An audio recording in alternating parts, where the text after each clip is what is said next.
कल आप टॉपिक करते हुए सीखे expression for electric potential energy for system of two charges ਤੇ मैं वर्ड यूज ਕੀਤੇ ਸੀਗੇ कि इलेक्ट्रिक पोटेंशियल एनर्जी ਜਦੋਂ कैलकुलेट करनी ਤੇ ਉਹਦੀ ਡੈਫੀਨੇਸ਼ਨ ਜ਼ਰੂਰ ਕਲੀਅਰ ਚਾਹੀਦੀ ਹੈ। ਕਹਿੰਦਾ ਜੀ पोटेंशियल एनर्जी से डिफाइन ਕੀਤਾ ਸੀ वर्क डन ਨੂੰ in bringing ਕਹਿੰਦਾ ਜੀ work done to bring the various charges to their respective positions from infinite separation। ਅਸੀਂ ਕਿਹਾ ਸੀ ਕਿ ਜਿਹੜੇ ਚਾਰਜ ਇੱਕ ਦੂਜੇ ਤੋਂ ਇਨੀਸ਼ੀਅਲੀ ਇਨਫਾਈਨਾਈਟ ਗੈਪ ਤੇ ਹੈਗੇ ਆ ਉਹਨਾਂ ਨੂੰ ਇੱਕ ਸਿਸਟਮ ਦੇ ਅੰਦਰ ਲੈ ਕੇ ਆਉਣ ਵਾਸਤੇ ਜਿੰਨਾ ਟੋਟਲ ਵਰਕ ਕਰਨਾ ਪੈਂਦਾ ਉਹ ਮੇਰੀ ਇਲੈਕਟ੍ਰਿਕ ਪੋਟੈਂਸ਼ੀਅਲ એનર્ਜੀ ਬਣਦੀ। ਉਹਨੂੰ ਕੈਲਕੂਲੇਟ ਕਰਨ ਲਈ ਕਿਹਾ ਸੀਗਾ ਕਿ ਜਦੋਂ ਸਿਸਟਮ ਦੇ ਅੰਦਰ ਤੁਸੀਂ ਫਸਟ ਚਾਰਜ ਲੈ ਕੇ ਆਣਾ ਔਰ ਇਸ ਤੋਂ ਪਹਿਲਾਂ ਸਿਸਟਮ 'ਚ ਕੋਈ ਹੋਰ ਚਾਰਜ ਹੈ ਨਹੀਂ ਤੇ ਇਹਨੂੰ ਅਟਰੈਕਟ ਜਾਂ ਰਿਪੈਲ ਕਰਨ ਵਾਸਤੇ ਕਿਸੇ ਨੇ ਆਪਣਾ ਕੋਈ ਪੋਟੈਂਸ਼ੀਅਲ ਬਿਲਡ ਅਪ ਨਹੀਂ ਕੀਤਾ। ਇਸ ਲਈ ਪਹਿਲੇ ਚਾਰਜ ਲਈ ਸਾਡੇ ਕੋਲ ਜਿਹੜਾ ਵਰਕ ਡਨ ਜਿਹੜਾ ਸੀਗਾ ਉਹਦੀ ਵੈਲਿਊ 0 ਸੀਗੀ। ਉਸ ਤੋਂ ਬਾਅਦ ਅਸੀਂ ਡਿਫਾਈਨ ਕੀਤਾ ਕਿ ਜਦੋਂ ਸਿਸਟਮ 'ਚ ਸੈਕਿੰਡ ਚਾਰਜ ਲੈ ਕੇ ਆਵਾਂਗਾ B ਪੁਆਇੰਟ ਤੇ ਹੈਨਾ ਜਿਹੜਾ ਕਿ ਪਹਿਲੇ ਚਾਰਜ ਤੋਂ R12 ਡਿਸਟੈਂਸ ਤੇ ਹੈ ਤੇ ਇਹਦੇ ਵਾਸਤੇ ਮੇਰੇ ਕੋਲ ਜਿਹੜਾ ਵਰਕ ਕਰਨਾ ਪਿਆ ਉਹਦੀ ਵੈਲਿਊ ਮੇਰੇ ਕੋਲ ਆ ਗਈ KQ1 Q2 ਓਵਰ R12। ਹੁਣ ਦਿਮਾਗ 'ਚ ਰੱਖਿਓ ਚਾਰ ਫਾਰਮੂਲੇ ਦੀ ਗੱਲ ਕਰਾਂਗੇ ਇਹਦੇ ਅੰਦਰ ਠੀਕ ਹੈ। ਫੋਰਸ ਦੀ, पोटेंशियल एनर्जी दी, इलैक्ट्रिक फील्ड दी ते इलैक्ट्रिक पोटेंशियल दी। लिखन लगे ऐसा जी एक गलती कई ने कर जाते जेड़ा फोर्स दा फार्मूला बिटवीन टू चार्ज आ वो KQ1 Q2 by R square ठीक है ना। ਇਹਦੇ ਵਿੱਚ ਜਿਹੜਾ potential energy formula KQ1 Q2 by R आ R स्क्वायर पा बैठा गलती ना ते फोर्स दा फार्मूला बन जाना। इन्नी गल क्लियर आ? हां जी सर। ਹੁਣ ਇਸੇ ਨੂੰ ਆਪਾਂ ਜੇ ਕੰਟੀਨਿਊ ਕਰੀਏ ਜਦੋਂ ਸਿਸਟਮ ਦੇ ਅੰਦਰ ਜੇ ਤੁਸੀਂ ਮੰਨ ਲਓ ਥਰਡ ਚਾਰਜ ਇੰਟਰੋਡਿਊਸ ਕਰਦੇ ਹੋ ਹੁਣ ਆਪਣੇ ਕੋਲ ਜਿਹੜਾ ਟੌਪਿਕ ਆ ਉਹ ਇਸੇ ਨਾਲ ਹੀ ਅੱਗੇ ਜੁੜ ਜਾਣਾ ਔਰ ਟੂ ਚਾਰਜ ਦੀ ਥਾਂ ਤੇ ਜੇ ਮੇਰੇ ਸਿਸਟਮ ਦੇ ਅੰਦਰ n ਚਾਰजेस ਆ ਗਏ ਕਹਿੰਦਾ ਜੀ ਜੇ ਹੁਣ ਸਿਸਟਮ ਦੇ ਅੰਦਰ ਕਿਸੇ ਆ ਮੰਨ ਲਓ ਪੁਆਇੰਟ ਦੇ ਉੱਤੇ ਜਿਹੜਾ ਕਿ origin ਤੋਂ ਕੁਝ ਡਿਸਟੈਂਸ ਤੇ ਹੈਗਾ ਜੇ ਮੈਂ ਇਸ ਪੁਆਇੰਟ ਦੇ ਉੱਤੇ ਕਿਤੇ ਕੋਈ ਥਰਡ ਚਾਰਜ ਲੈ ਕੇ ਆਣਾ Q3 ਹੁਣ ਜਦੋਂ ਸਿਸਟਮ 'ਚ ਮੈਂ ਇੱਕ ਚਾਰਜ ਲੈ ਕੇ ਆਣਾ ਥਰਡ ਹਨਾ ਇਹਦੇ ਲਈ ਕਿੰਨਾ ਵਰਕ ਹੋਏਗਾ ਠੀਕ ਹੈ। ਤੇ ਜੇ ਮੈਂ ਇਹਦਾ ਵਰਕ ਕੈਲਕੂਲੇਟ ਕਰਨਾ ਤੇ ਪੁੱਤ ਇਸ ਚਾਰਜ ਨੇ ਜਦੋਂ ਸਿਸਟਮ 'ਚ ਆਣਾ ਤੇ ਇਸ ਤੋਂ ਪਹਿਲਾਂ ਜਿਹੜੇ ਦੋ ਚਾਰਜ ਸਿਸਟਮ 'ਚ ਆ ਚੁੱਕੇ ਆ ਇਹ ਫਿਗਰ ਦੀ ਕੋਈ ਸਪੈਸੀਫਿਕ ਸ਼ੇਪ ਨਹੀਂ ਹੈਗੀ ਜਿਹਦਾ ਮਰਜ਼ੀ ਬਣਾ ਸਕਦੇ ਚਾਰਜ ਨੂੰ ਲਾ ਕੇ। ਜਦੋਂ ਮੈਂ ਥਰਡ ਚਾਰਜ ਸਿਸਟਮ 'ਚ ਲੈ ਕੇ ਆਣਾ ਤੇ ਇਹਦੇ ਤੋਂ ਪਹਿਲਾਂ ਜਿਹੜੇ ਦੋ ਚਾਰਜ ਸਿਸਟਮ 'ਚ ਆ ਚੁੱਕੇ ਇਹ ਦੋਨੋਂ ਮੇਰੇ ਸੋਰਸ ਚਾਰਜ ਬਣ ਜਾਣੇ ਇਹਨੇ ਬਣ ਜਾਣਾ ਟੈਸਟ ਚਾਰਜ ਤੇ ਜਿੰਨੇ ਵੀ ਸਿਸਟਮ ਦੇ ਅੰਦਰ ਸੋਰਸ ਚਾਰजेस ਨੇ ਉਹਨਾਂ ਸਾਰਿਆਂ ਨੇ ਟੈਸਟ ਚਾਰਜ ਦੇ ਉੱਪਰ ਆਪਣਾ ਪੋਟੈਂਸ਼ੀਅਲ ਬਿਲਡ ਅਪ ਕਰਨਾ। ਇਹਦਾ ਮਤਲਬ ਆ ਟੂ ਚਾਰजेस ਤੋਂ ਜੇ ਮੈਂ ਕੰਟੀਨਿਊ ਕਰ ਲਵਾਂ ਜੇ ਮੈਨੂੰ n ਚਾਰਜ ਦਾ ਟੌਪਿਕ ਆਇਆ ਤੁਸੀਂ ਟੂ ਚਾਰਜ ਵਾਲੀ ਡੈਰੀਵੇਸ਼ਨ ਕਿੱਥੇ ਤਾਰ ਦੇਣੀ ਹੈ ਉਸ ਤੋਂ ਬਾਅਦ ਅੱਗੇ ਨੂੰ ਕੰਟੀਨਿਊ ਦਾ ਕਰ ਦਾਂਗੇ ਫॉर थर्ड चार्ज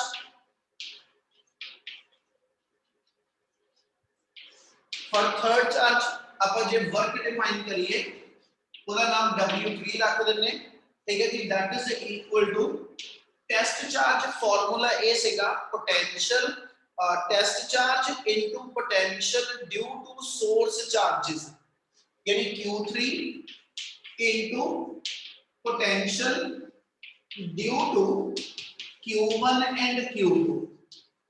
Q1 ਤੇ Q2 ਨੇ Q3 ਚਾਰਜ ਤੇ ਜਿੰਨਾ ਪੋਟੈਂਸ਼ੀਅਲ ਲਗਾਇਆ ਹੁਣ ਜਦੋਂ Q1 ਚਾਰਜ ਨੇ Q3 ਦੇ ਪੋਟੈਂਸ਼ੀਅਲ ਬਿਲਡ ਅਪ ਕਰਨਾ ਤੇ ਮੈਨੂੰ distance between Q1 and Q3 ਚਾਹੀਦਾ ਯਾਨੀ ਉਦੋਂ ਮੇਰਾ ਆ ਡਿਸਟੈਂਸ ਜਿਹੜਾ ਵਾ ਆ ਇਨਵੋਲਵ ਹੋਵੇਗਾ ਔਰ ਇਹ ਬਟ ਜਿੱਦਾਂ 1 ਤੇ 2 ਦੇ ਅੰਦਰ ਦੇ ਡਿਸਟੈਂਸ ਨੂੰ R12 ਨਾਮ ਦਿੱਤਾ ਸੀ 1 ਔਰ 3 ਦੇ ਵਿਚਲੇ ਡਿਸਟੈਂਸ ਨੂੰ ਨਾਮ ਦੇਣਾ ਇਹਦਾ ਨਾਮ R13 ਰੱਖ ਲਓ। इतना ही जेड़ा मेरे को एसएच सेकंड चार्ज दे अगेंस्ट इस चार्ज नु वर्क करना पैना ओदा लिए डिस्टेंस दा सिंबल जेड़ा R23 रख देना। क्या वेरिएबल क्लियर हुए? Yes sir. देयरफॉर जे एसएच लिखा W3 आ जाएगा Q3 इनटू पोटेंशियल दा फार्मूला किसी भी चार्ज वास्ते KQ/R हुंदा यानी अपने को आ जाएगा K into Q1 over R13 distance between source and test charge, ठीक है, plus K into Q2 over R23, ठीक है, आ टर्म ना मल्टीप्लाई कर लो ते थर्ड चार्ज दा वर्क आ गया K Q1 Q3 over R13 plus K Q2 Q3 over R23, ਇਹ ਮੇਰੇ ਕੋਲ ਥਰਡ ਚਾਰਜ ਦੀ ਵਰਕ ਆ ਗਿਆ। ਥਰਡ ਚਾਰਜ ਨੂੰ ਫਰਸਟ ਤੇ ਸੈਕਿੰਡ ਦੋ ਚਾਰਜ ਵਾਸਤੇ ਵਰਕ ਕਰਨਾ ਪੈਣਾ। क्या थर्ड चार्ज का वर्क क्लियर है? Yes sir. बच्चे क्या इतना सारे क्लियर हैगा? Yes sir. हाँ जी सर। इतना ही हम तुसी एक बारी फोर्थ चार्ज दा कर दो और ये जनरलाइज कर Dange. Similarly for fourth charge जैसे फोर्थ चार्ज नहीं लिखना इस सिस्टम च जब फोर्थ चार्ज आएगा तो उसको पहले तीन चार्ज जेडे आ चुके हैं वो मेरे तीन सोर्स चार्जेस ने। ਇਹਦਾ मतलब ਜੇ मैं W4 लिखना ਤੇ बेटा W4 ਦੀ ਵੈਲਿਊ ਡਿਫਾਈਨ ਕਰੋ ਮੇਰੇ ਕੋਲ ਕੀ ਆ ਰਹੀ ਆ ਤੇ V ਰਾਈਟ W4 ਦੀ ਵੈਲਿਊ ਮੇਰੇ ਕੋਲ ਜਿਹੜੀ ਹੋਏਗੀ ਜਿੱਦਾਂ ਆ ਲਿਖਿਆ ਸੀ ਇਹਦੀ ਤੇ Q4 ਇੱਕ ਵਾਰੀ Q1 ਦਾ ਇੱਕ ਵਾਰੀ Q2 ਦਾ ਇੱਕ ਵਾਰੀ Q3 ਦਾ ਆਪਾਂ ਆ ਟਰਮ ਸਿੱਧੀਆਂ ਬਣਾ ਲਈ यानी एक वर्क होएगा बिटवीन Q1 एंड Q4 ते डिस्टेंस बिटवीन 1 एंड 4 ओदा सिंबल सी R14 रख देंगे। फिर दूसरा वर्क जेड़ा वा वो Q1 तो बाद Q2 दे अगेंस्ट करना पिया Q2 into Q4 over R24 फिर Q3 into Q4 over R34। क्या इतना क्लियर जी? Yes sir. Yes sir. और जब मैं आ टर्म को पढ़ा ते this is the work only for the fourth charge in a system of four charges. आ निकल गले थर्ड चार्ज दा वर्क है ना। आप पहलो जेड़ा ਆਪਾਂ ਕੀਤਾ ਸੀ ਸੈਕਿੰਡ ਦਾ ਤੇ ਫਰਸਟ ਚਾਰਜ ਦਾ ਸੀ ਤੇ ਜੇ ਹੁਣ ਮੇਰੇ ਸਿਸਟਮ ਚ ਟੋਟਲ 4 ਚਾਰजेस ਆਏ ਆ ਤੇ ਮੈਂ 4 ਚਾਰजेस ਦਾ ਟੋਟਲ ਵਰਕ ਕੱਢਣਾ ਤੇ ਬੇਟਾ ਜਿੰਨਾ ਫਰਸਟ ਸੈਕਿੰਡ ਥਰਡ ਫੋਰਥ ਸਾਰੇ ਚਾਰਜ ਦੇ ਵਰਕ ਜਿਹੜੇ ਨੇ ਉਹ ਕੰਬਾਈਨ ਕਰ ਲਓ। ਫਿਰ ਜੇ ਤੋਂ ਅੱਗੇ ਕੰਟੀਨਿਊ ਕਰੀਏ ਤੇ ਵੀ ਰਾਈਟ for 4 charges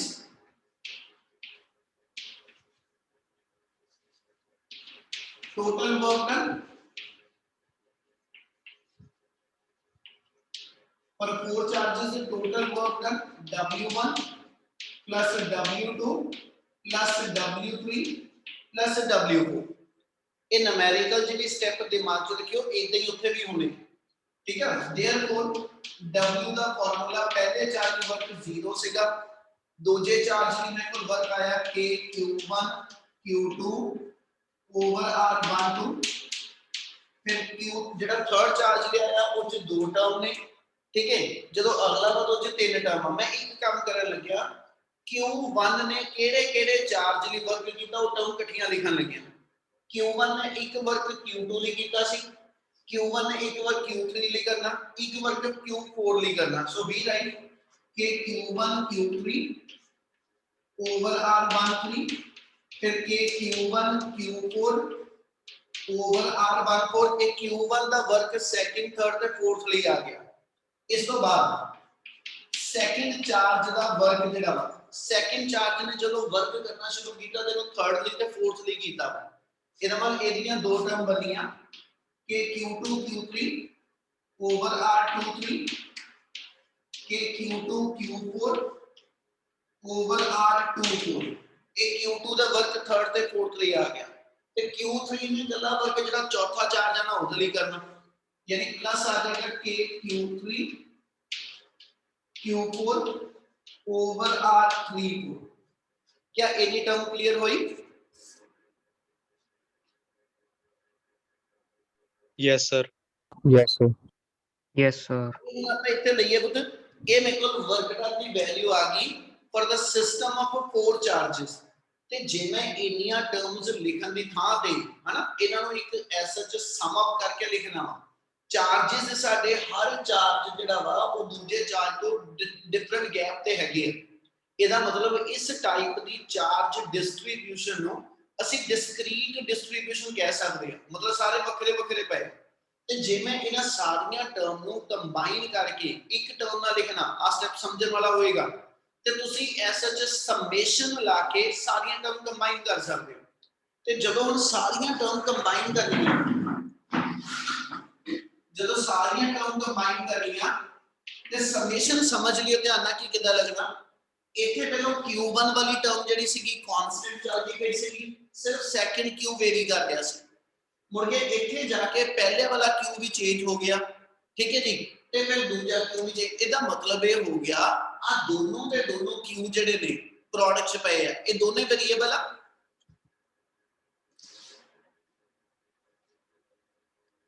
रिपीट करियो सर। ਆ ਗੱਲ ਸਮਝ ਲੱਗੀ ਜੋ ਮੈਂ ਬੋਲੀ? ਇਹਦੇ ਵਿੱਚ यस सर ਦੋਨੇ ਹੀ Q ਦੀਆਂ ਵੈਲਿਊਜ਼ ਵੇਰੀਏਬਲਸ ਨੇ। ਇਹਨਾਂ ਜਦੋਂ ਇੱਥੇ ਸਮੇਸ਼ਨ ਲਗਾਣਾ, ਇਹ ਤਾਂ ਬਾਹਰ ਹੀ ਰੱਖ ਦਿਓ, ਸਮੇਸ਼ਨ ਲਾਣ ਲੱਗੇ ਇਹ ਧਿਆਨ ਰੱਖੋ ਸਮੇਸ਼ਨ ਦੋ ਲੱਗਣੇ ਆ, ਦੋਨੇ Q ਵੇਰੀਏਬਲ ਆ, ਤੇ ਅਸੀਂ ਇੱਕੋ ਹੀ ਸਮੇਸ਼ਨ ਚ ਦੋਨੇ Q ਦੱਸਣ ਲਈ ਇਹਨੂੰ ਸਿੰਬਲ ਇਹਨੇ ਦੇ ਦਿੰਦੇ।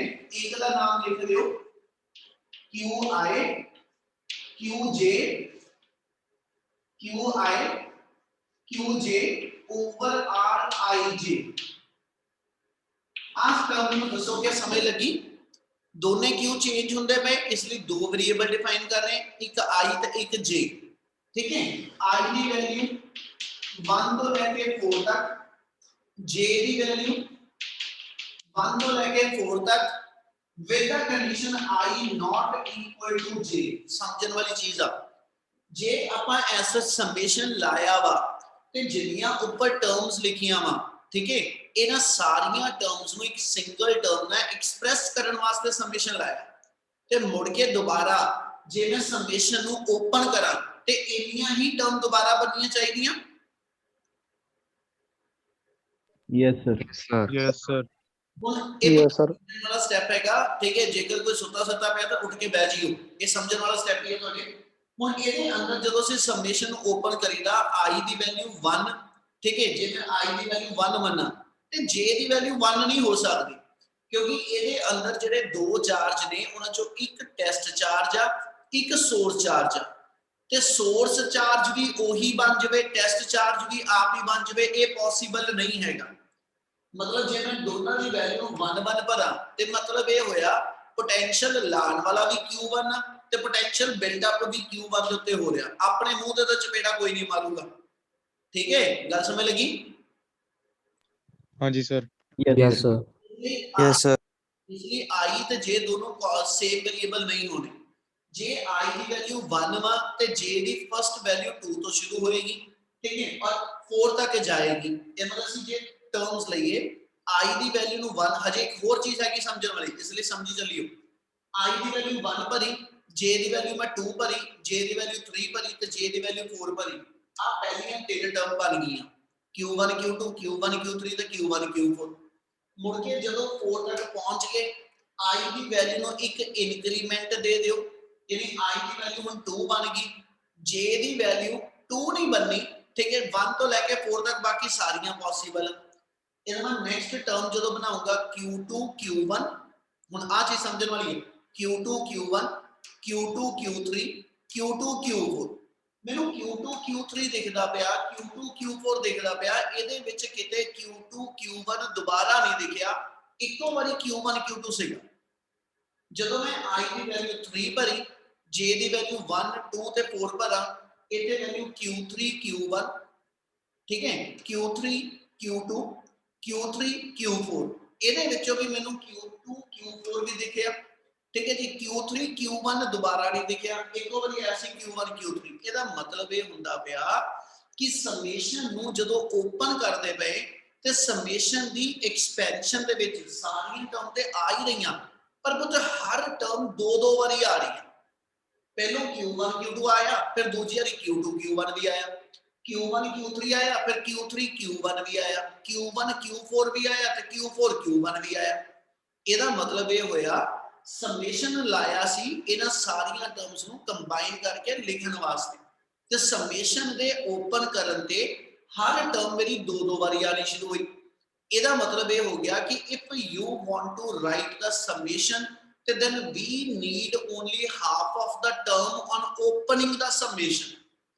ਇਹਦਾ ਮਤਲਬ ਸਮੇਸ਼ਨ ਦੇ ਓਪਨ ਕਰਨ ਤੇ ਜਿੰਨੀਆਂ ਟਰਮਸ ਇਹਦੇ ਵਿੱਚ ਬਣਨੀਆਂ ਵਾ ਸਾਨੂੰ ਉਹਦੇ ਵਿੱਚੋਂ ਹਾਫ ਟਰਮ ਚਾਹੀਦੀਆਂ, ਠੀਕ ਹੈ, ਸਾਰੀਆਂ ਨਹੀਂ, ਕਿਉਂਕਿ ਹਰ ਟਰਮ ਦੋ ਵਾਰੀ ਆਉਂਦੀ ਵੀ। ਇਸ ਲਈ ਅਸੀਂ ਆਪਣੀ ਕੋਲੋਂ ਇਸ ਟਰਮ ਦੇ ਵਿੱਚ ਕੀ ਕਰਦੇ ਹਾਂ, ਜਦੋਂ ਵਰਗ ਕੱਢਾਂਗੇ ਤੇ ਇੱਥੇ ਹਾਫ ਨਾਲ ਲਗਾ ਦਾਂਗੇ। ਹਾਫ ਲਗਾਉਣ ਦਾ ਮਤਲਬ ਹੋਏਗਾ ਕਿ when each term counted twice then we require only half of the term. That's why we introduce the numerical factor of कितना जी 1/2। क्या आ गल समझ आई? Yes, sir. Yes, sir. Yes, sir. Yes, sir. Last step, इस moment ते आपा system च जेडे charges गिने आ, ठीक है, टोटल 4 चार्जेस गिने आ ते भाई जे दे 5 होंदे जे दे 6 होंदे ते फर्क सिर्फ इत्थे पैना कि जेडी अपर लिमिट 4 लाई आ इहनू ਅਸੀਂ nth चार्ज ले लिख दांगे। ते दूजी गल जेड़ा ਤੁਸੀਂ कैलकुलेट कीता ये वर्क डन आया 4 चार्जेस ਨੂੰ ਇੱਕ सिस्टम च लेके आने वास्ते ते V01 property whatever the work has to be done it should be stored in the system in form of electric potential energy। यानी जिन्ना इहदा वर्क होएगा यही वर्क सिस्टम दे अंदर इलेक्ट्रिक पोटेंशियल एनर्जी बन के स्टोर हो जाऊ। Yes, sir. Yes, sir. तो जे यही इक्वेशन ਅਸੀਂ ਹੁਣ n ਚਾਰजेस ਨੂੰ ਲਿਖ ਲਈ, यही इक्वेशन ਆਪਾਂ ਇੱਥੇ n ਚਾਰजेस ਨੂੰ ਲਿਖ ਲਈ ਹੋਵੇ ਤੇ ਆਪਣੇ ਕੋਲ n ਚਾਰजेस ਵਾਸਤੇ ਜਿਹੜੀ ਚੇਂਜ ਹੋਏਗੀ, ਇੱਕ ਤਾਂ ਵਰਕ ਦੀ ਥਾਂ ਤੇ ਆਪਾਂ ਪੋਟੈਂਸ਼ੀਅਲ એનર્ਜੀ ਲਿਖ ਦਿੰਦੇ ਤੇ ਦੂਜਾ ਆ 4 ਦੀ ਥਾਂ ਤੇ n ਚਾਰਜ ਵਾਸਤੇ ਇਹਨੂੰ n ਨਾਲ ਲਿਮਿਟ ਰਿਪਲੇਸ ਕਰ ਦਿਓ। ਆਪਣੀ ਕੰਡੀਸ਼ਨ ਆ ਗਈ 1/2 into 1/4 pi epsilon naught। बहुत ही गलत, k ਨੂੰ 1/4 pi epsilon naught लिखदा है। summation I equal to 1 to n j equal to 1 to n with the condition I not equal to j और ਇਹਦੇ ਅੰਦਰ ਟਰਮ ਆ ਜਾਏਗੀ qi qj over rij। क्या एनी टर्म समझ लगी जी? Yes, sir. Yes, sir. Sir 1/4 एक्सेलर नोट ਕੀ ਹੁੰਦਾ ਇਹ ਮਤਲਬ ਕਾਹਤੋਂ ਆਇਆ ਤੇ ਇਹਦੀ ਵੈਲਿਊ ਹੈ ਬੇਟਾ k ਨੂੰ ਆਪਾਂ ਜਦੋਂ ਨੂਮੈਰੀਕਲ ਕਨਸਟੈਂਟ ਲੈਂਦੇ ਬੇਟਾ ਇਹ ਐਸਐਚ 1a ਦੇ ਵਿੱਚ ਅਸੀਂ ਪੜਾਉਂਦੇ ਆ ਕੂਲਮਸ ਲਾਅ ਦੇ ਅੰਦਰ ਜਿਹੜਾ 1/4 ਪਾਈ ਐਪਸਾਈਲਨ ਨੋਟ ਆ ਇਹ k ਇਲੈਕਟ੍ਰੋਸਟੈਟਿਕ ਕਨਸਟੈਂਟ ਦੀ ਵੈਲਿਊ ਦੀ ਜਗ੍ਹਾ ਤੇ ਲਿਖਿਆ। ਕਲੀਅਰ ਨਾ? यस सर मतलब जरूरी नहीं ਤੁਸੀਂ k ਲਿਖਿਆ ਰਹਿੰਦੇ ਹੋ, ਕੋਈ ਗਲਤੀ ਨਹੀਂ, k ਨਾਲ ਵੀ ਆਨਸਰ ਉਹੀ ਆ, ਠੀਕ ਹੈ। ਸਿਰਫ ਅਸੀਂ ਇਹਨੂੰ ਐਸਾ ਚ ਕਹਿੰਦਾ ਜੀ ਇਸ ਫਾਰਮ ਚ ਲਿਖ ਕੇ ਦਿਖਾਤਾ ਕਿ ਵੀ this is also one of the possible form. ਹਾਂਜੀ, ਜੇ ਇਹਦੇ ਵਿੱਚ ਕਿਸੇ ਜਿਹੜਾ ਟੌਪਿਕ ਆਪਾਂ ਹੁਣੇ ਕੰਪਲੀਟ ਕੀਤਾ ਵਾ ਇਹਦੇ ਵਿੱਚ ਜੇ ਆਪਾਂ ਚੱਲੀਏ ਤੇ ਅਸੀਂ ਪੋਟੈਂਸ਼ੀਅਲ એનર્ਜੀ ਕੈਲਕੂਲੇਟ ਕਰਨ ਲਈ ਆਪਾਂ ਜਿਹੜਾ ਫਾਰਮੂਲਾ ਬੋਲਿਆ ਉਹਨੂੰ ਕਿਹਾ work done equal to test charge into potential due to source charge. मतलब समझे इस लाइन का अब आ कहती कि भी ਇੱਥੇ ਇੱਕ ਟੈਸਟ ਸੋਰਸ ਚਾਰਜ ਪਿਆ ਵਾ ਇਹਦੇ ਇਨਫਲੂਐਂਸ ਦੇ ਅੰਦਰ ਕਿਸੇ ਇੱਕ ਥਾਂ ਤੇ ਤੁਸੀਂ ਤੇ ਟੈਸਟ ਚਾਰਜ ਲੈ ਕੇ ਆਏ, ਮਤਲਬ Q2 ਲੈ ਕੇ ਆਏ ਹੈ ਨਾ।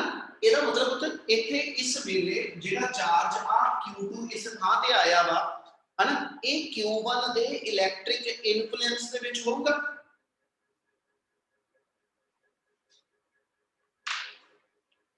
ਗੱਲ ਸਮਝ ਲੱਗ ਰਹੀ ਹੈ? अपन लास्ट टॉपिक अगला बनाने वास्ते ये वर्ड चाहिए ने, गल समझो ध्यान जो बोलिया कि जेड़ा Q2 चार्ज आ ये किने इन्फ्लुएंस पे आवा Q1 the electric fields. Q1 they influence ਇਹਦਾ मतलब आ सारे एरिया दे अंदर Q1 ਦਾ ਇੱਥੇ इलेक्ट्रिक फील्ड ਬਣਿਆ ਹੋਊਗਾ ਨਾ। Yes, sir. Yes, sir. Yes sir Q2 ਨੂੰ Q1 ਦੇ ਇਲੈਕਟ੍ਰਿਕ ਫੀਲਡ ਦੇ ਅੰਡਰ ਆਣਾ ਪਿਆ। ਇਹਦੀ ਜਦੋਂ Q3 ਹੋਊਗਾ ਤੇ ਜਿੱਥੇ ਤੱਕ Q1 Q2 ਨੇ ਆਪਣਾ ਫੀਲਡ ਬਣਾਇਆ ਹੋਊਗਾ ਉਹਦੇ ਅੰਦਰ Q3 ਨੂੰ ਆਣਾ ਪੈਣਾ। ਹੁਣ ਆਪਾਂ ਅੱਗੇ ਗੱਲ ਕੀ ਜੋੜਨ ਲੱਗੇ, ਗੱਲ ਸਮਝ ਲਿਓ, ਇੱਕੋ ਹੀ ਵਰਡ ਸਮਝਣ ਵਾਲਾ, ਇਹ ਡੈਰੀਵੇਸ਼ਨ ਨਹੀਂ ਹੈਗੀ ਜਿਹੜਾ ਕਰਨ ਲੱਗੇ ਆ, ਠੀਕ ਹੈ। ਸਿਰਫ ਔਰ ਸਿਰਫ ਨੂਮੈਰੀਕਲ ਵਾਸਤੇ ਆਪਾਂ ਨੂੰ ਇਸ ਕਨਸੈਪਟ ਦੀ ਲੋੜ ਪੈਣੀ ਹੈ। ਟੌਪਿਕ ਵਾਈਜ਼ ਉਹਨੇ ਇਹਨੂੰ ਨਾਮ ਦਿੱਤਾ expression for electric potential energy, expression for electric potential energy short से लिख लांगे थोड़ा जा। For system of two charges इन अब वर्ड अगले जेडे लिख रहे हैं इन्हें टॉपिक बदल देना इन एक्सटर्नल इलेक्ट्रिक फील्ड।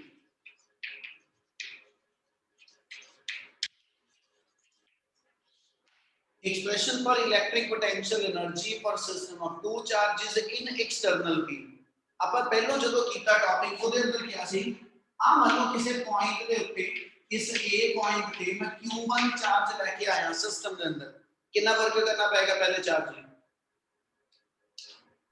0 0 क्यों 0 क्योंकि सर और कोई सोर्स चार्ज नहीं प्रेजेंट क्योंकि कोई सोर्स चार्ज है नहीं ਉਹਨੇ ਆਪਣਾ ਕੋਈ ਇਲੈਕਟ੍ਰਿਕ ਫੀਲਡ ਨਹੀਂ ਬਣਾਇਆ ਹੋਇਆ ਸੀ ਜੇ ਤੇ ਕੋਈ ਕਿਸੇ ਦਾ ਫੀਲਡ ਹੁੰਦਾ ਤੇ ਫਿਰ ਇਸ ਚਾਰਜ ਨੂੰ ਇੱਥੇ ਆਉਣ ਵਾਸਤੇ ਉਸ ਫੀਲਡ ਦੇ ਅਗੇਂਸਟ ਵਰਕ ਕਰਨਾ ਪੈਣਾ ਸੀ ਫਿਰ ਸਿਸਟਮ ਜਾਣਾ ਸੀ ਹੁਣ ਮੈਨੂੰ ਉਹਨੇ ਟੌਪਿਕ 'ਚ ਕਹਿ ਦਿੱਤਾ ਕਿ ਜੇ ਮੈਂ ਐਕਸਟਰਨਲ ਫੀਲਡ ਅਪਲਾਈ ਕੀਤਾ ਹੋਵੇ ਮਤਲਬ ਮੈਂ ਆਲਰੇਡੀ ਇਸ ਥਾਂ ਦੇ ਉੱਤੇ ਐਕਸਟਰਨਲ ਫੀਲਡ ਅਪਲਾਈ ਕੀਤਾ ਹੋਵੇ मतलब मैं इस लेना इतने दो प्लेटा पहले लाके रखी हुई हैं जिन्हें इस पूरे एरिया के अंदर अपना इलेक्ट्रिक फील्ड बनाया हुआ ठीक है ते जे इस पूरे रीजन च इलेक्ट्रिक फील्ड बनया ते तुसी आ ए पॉइंट ते इनफिनिटी तो एक चार्ज q1 लेके आन लगे ते क्या इस चार्ज नु जब मैं इथे इनफिनिटी तो लेके आना की मेनू वर्क करना पड़ेगा उधर ही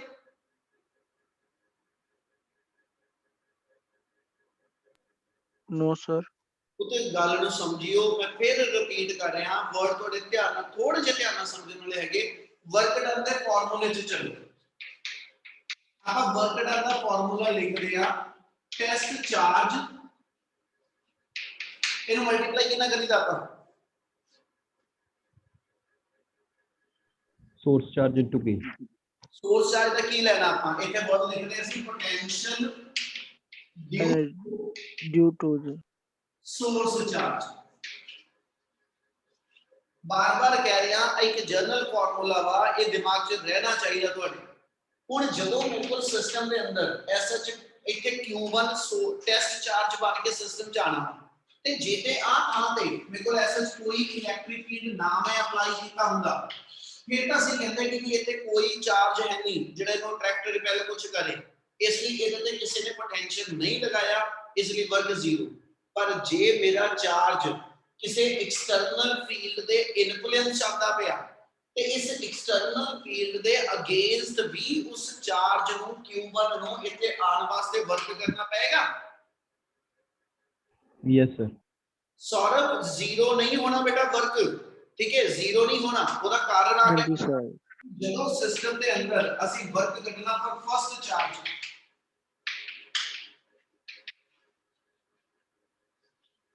जब ਅਸੀਂ ਫਸਟ ਚਾਰਜ ਲਈ ਵਰਕ ਲਿਖਣਾ ਤੇ ਪੁੱਤੇ W1 ਦੀ ਵੈਲਿਊ Q1 ਮੇਰਾ ਐਸਐਚ ਟੈਸਟ ਚਾਰਜ ਬਣਿਆ into potential due to source charge ਜਿਹੜਾ ਮੈਂ ਇਸ ਰੀਜਨ ਚ ਇਲੈਕਟ੍ਰਿਕ ਫੀਲਡ ਲਗਾਇਆ ਅਸੀਂ ਇੱਕ ਫਾਰਮੂਲਾ ਪੜਿਆ ਵਾ E dV/dr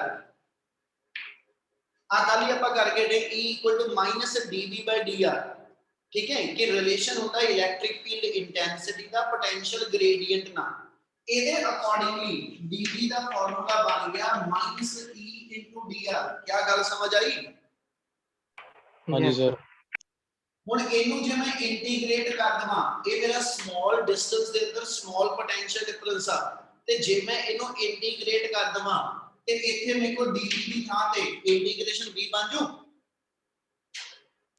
यस सर बच्चे थोड़ा जा बार-बार कह रहा रिस्पोंड एक तक करो जेडे नहीं शांत होके बैठे कदे उदे ही उते एक आ चीज समझियो जरूर चंगी तरह जो दसदा पिया न्यूमेरिकल च इंपॉर्टेंट पार्ट हैगा ये वाला जे किसी एरिया च मैं इलेक्ट्रिक फील्ड अप्लाई कीता होया ते जिन्ना वो प्लेट दी सेपरेशन आ जिदा प्लेट दी सेपरेशन dr आ ठीक है जी ते इस dr plate they gap they cross e दे बराबर इलेक्ट्रिक फील्ड आ इस इलेक्ट्रिक फील्ड दे करके इस पूरे रीजन दे अंदर आने वाले चार्ज नु वर्क करना पड़ेगा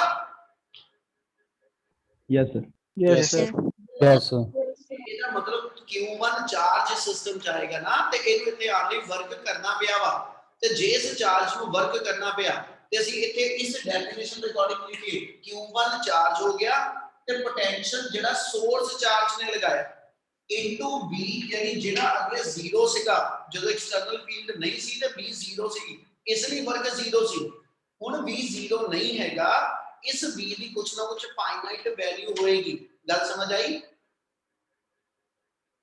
हाँ जी सर।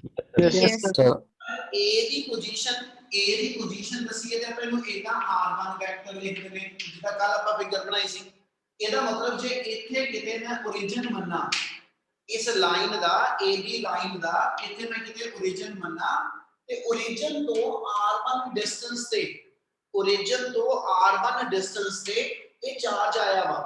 ਇਸ ਲਈ ਇੱਥੇ ਜੇ ਮੈਂ ਲਿਖਣਾ ਤੇ ਮੈਂ B ਬ੍ਰੈਕਟ ਦੇ ਅੰਦਰ R1 ਲਿਖ ਸਕਦਾ।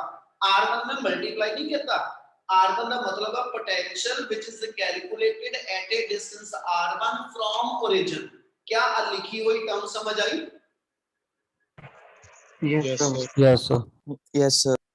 और सेकंड चार्ज हुन आप एक गल ध्यान नाल समझियो।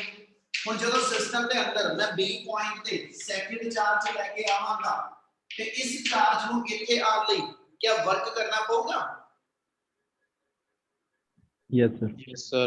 जो करना पड़ेगा किधर अगेंस्ट करना पड़ेगा? Electric field. Electric field against. हुन वो इलेक्ट्रिक फील्ड किने अप्लाई कीता?